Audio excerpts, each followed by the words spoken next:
बचाओ, कोई तो मुझे बचाओ, ये लोमड़ी मुझे मार खा जाएगा, कोई तो मेरी मदद करो। ये कहानी है अमेज़न के जंगलों की, जहाँ एक बंदर बहुत ही शैतान था। वह सबके साथ नटखट शरारतें करते रहता था। वह बंदर दिल से किसी का बुरा नहीं सोचता था, पर वो था बहुत नटखट। एक दिन एक कुत्ता जिसका नाम कालू था, वो एक मुसीबत में फंस गया था।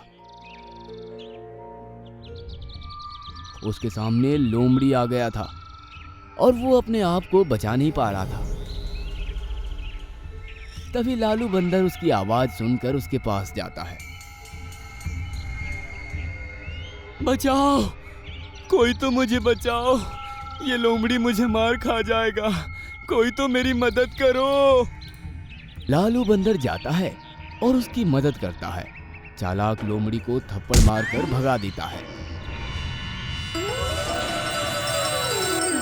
तुम कितने कमजोर हो, खुद की रक्षा भी नहीं कर सकते।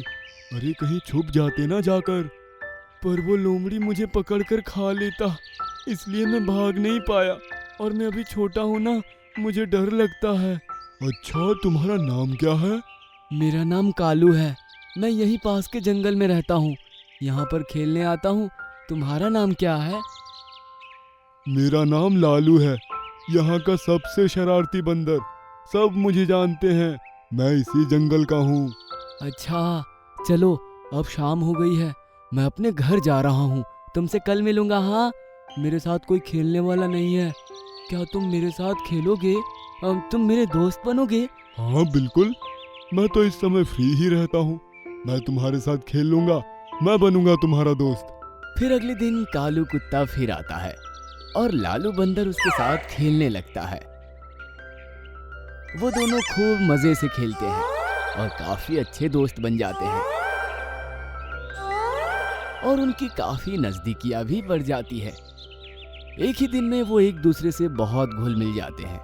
फिर पूरे जंगल में कालू कुत्ता और लालू बंदर की दोस्ती की चर्चा होने लगती है। दोनों कालू और लालू के नाम से मशहूर हो गए।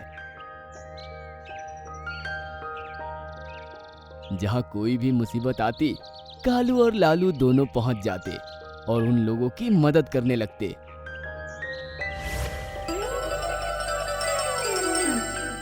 जब वो दोनों एक साथ मिल जाते थे तो उन्हें कोई हरा नहीं सकता था। एक बार की बात है, एक खरगोश को एक बिल्ली ने घेर लिया और उसे खाने की कोशिश करने लगी। ओ छोटे खरगोश, इधर आ, आज तो तू मेरा खाना बनेगा। नहीं नहीं नहीं, मुझे छोड़ दो बिल्ली मौसी, मैं भी बहुत छोटा हूँ, मैं अपनी मम्मी से दूर हो गया हूँ, वो मुझे मिल नहीं रही, वो मेरी तलाश में होंगी।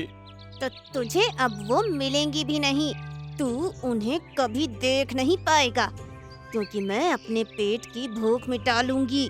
नहीं नहीं, मुझे छोड़ दो, कोई बचाओ, मुझे बचाओ, कोई तो मेरी मदद करो। वहीं कालू और लालू आ जाते हैं और उस बिल्ली को थप्पड़ मारकर भगा देते हैं और छोटे खरगोश की जान बचा लेते हैं। बिल्ली को उन दोनों पर बहुत क्रोध आता है, क्योंकि उसकी बेइज्जती जो हुई थी, वो उस समय तो वहां से भाग जाती है, पर उसने मन ही मन ठान लिया था कि वो कालू और लालू को अलग करके ही मानेगी। कालू और लालू को तो मैं बताऊंगी, अगर मैंने इनकी जोड़ी में दरार न पैदा करके दिखाई तो मैं इस जंगल की सबसे मूर्ख बिल्ली। और वो साजिश की तैयारी में लग जाती है। फिर एक दिन वो जाकर कालू और लालू से बात करती है।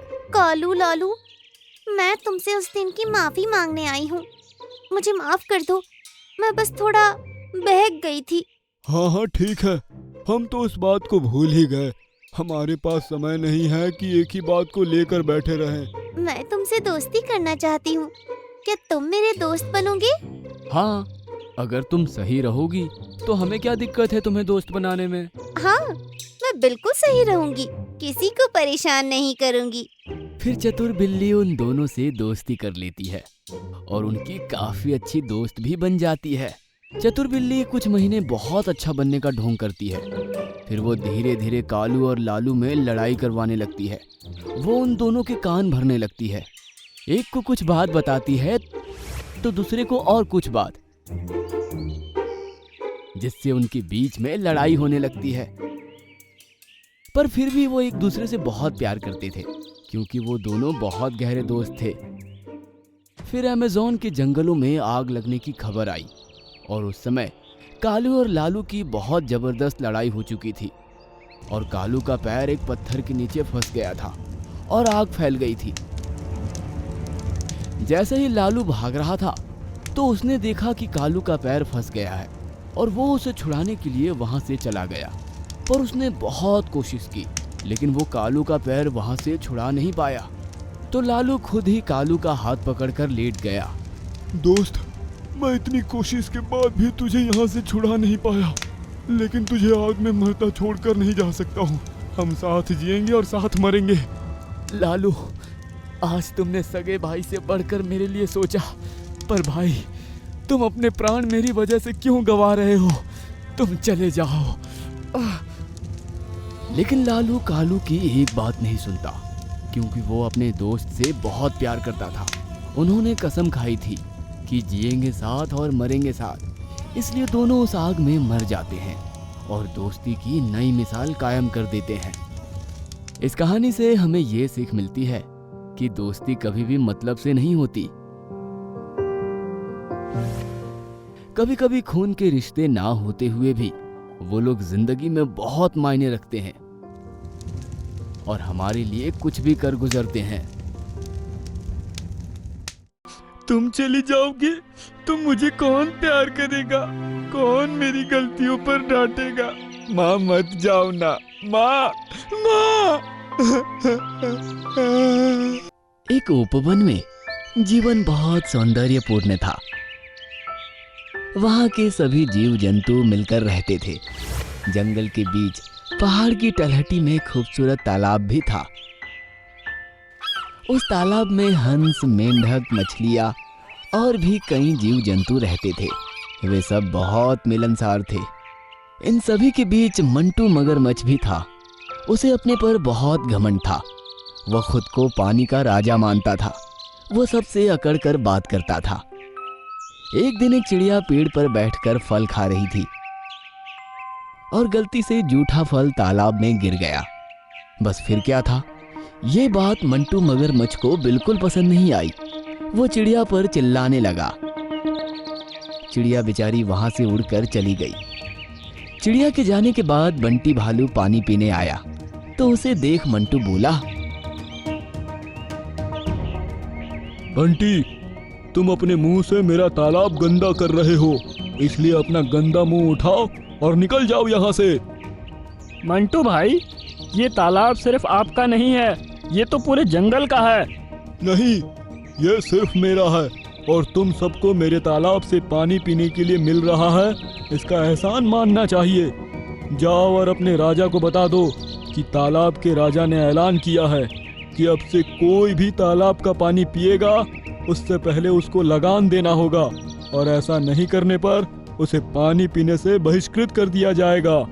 फिर क्या था, बेचारे सारे जानवर तालाब जाने से पहले लगान ले जाने लगे। कोई मंटू के लिए ताजे रसीले फल लाता तो कोई मिश्री के ढेले, और मंटू राजा की तरह बस आराम फरमाता। यह सब देख मंटू को अच्छा लगता था। ऐसे ही दिन कट रहे थे। एक दिन चिंटू हिरन को खूब प्यास लगी तो उसने अपनी माँ हिरन से कहा, माँ, मुझे बहुत प्यास लगी है। बेटा, अभी मंटू को देने के लिए कुछ भी नहीं है। लेकिन जब चिंटू प्यास सहन नहीं कर पाया तो माँ हिरन ने कहा, बेटा बस थोड़ी देर रुक जाओ, अंधेरा होने पर हम तालाब चलेंगे, तब तुम पानी पी लेना। फिर अंधेरा होने पर दोनों तालाब गए।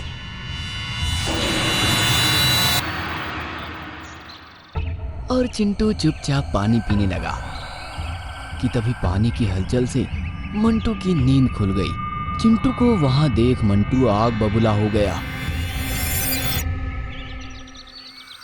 क्यों रे, तेरा इतना दुस्साहस? तूने पानी के राजा के तालाब से पानी चोरी करने की जरूरत की। अब देख तुझे सबक सिखाता हूँ। और मंटू चिंटू हिरन की तरफ झपट पड़ा। ये सब हिरन माँ देख रही थी। मंटू जैसे ही चिंटू पर झपटा, माँ हिरन बीच में आ गई। उसने चिंटू को तो बचा लिया, लेकिन खुद मंटू के जबड़े में फंस गई। यह देख चिंटू जोर जोर से चीखने लगा। चीख सुनकर आसपास के जानवर इकट्ठे हो गए। माँ हिरन को आजाद करवाया, लेकिन चोट बहुत गहरी थी। दर्द हिरन के लिए असहनीय हो रहा था। बड़ी हिम्मत करके माँ हिरन ने कहा, चिंटू बेटा, अपना ख्याल रखना। शायद अब मेरे जाने का समय आ गया है। नहीं माँ, तुम चली जाओगे तो मुझे कौन प्यार करेगा? कौन मेरी गलतियों पर डांटेगा? माँ मत जाओ ना, माँ, माँ। और चिंटू बिलख बिलख कर रोने लगा। तब हिरन माँ ने कहा, चिंटू बेटा, मैं हमेशा तुम्हारे साथ रहूंगी। तुम्हें कभी अकेला नहीं छोड़ूंगी। और चिंटू को आशीर्वाद देते हुए हमेशा हमेशा के लिए अपनी आंखें मूंद ली। चिंटू बहुत दुखी हुआ। सभी की आंखों में आंसू छलक आए। एक दिन चिंटू खाने की तलाश में जा रहा था।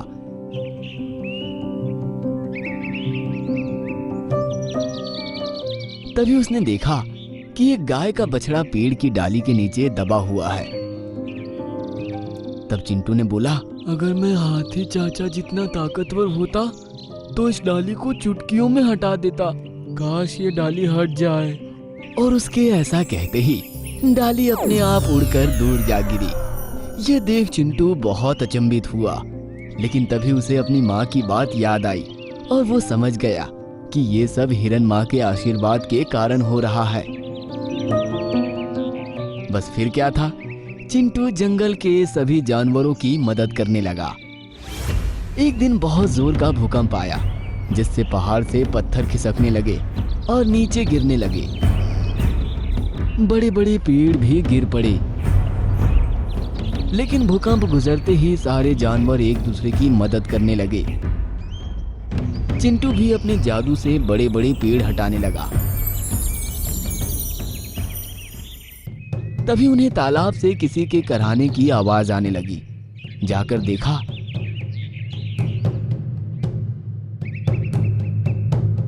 तो मंटू एक बड़े पत्थर के नीचे दबा हुआ था। मदद करो, मेरी कोई मदद करो। लेकिन कोई उसकी मदद करने आगे नहीं आया। इस दुष्ट के साथ यही होना चाहिए था। भगवान ने इसे अच्छी सजा दी है। खुद को बड़ा बलशाली समझता है ना? अब दम है तो खुद को करा ले आजाद। इस तरह सब जानवर मंटू की गलतियां गिनने लगे, लेकिन कोई मदद को आगे नहीं आया। तो चिंटू आगे आया और जादू से पत्थर को हटा दिया। ये देख मंटू को गलती का एहसास हुआ और उसने कहा, चिंटू, मेरी वजह से तुम्हारी माँ तुम्हें छोड़कर चली गई, लेकिन फिर भी तुमने मुझे बचाया। काश मैं भी तुम्हारे जितना बड़ा दिल रखता तो किसी को भी परेशान नहीं होना पड़ता। और मंटू ने सभी जंगल वासियों से माफी मांगी।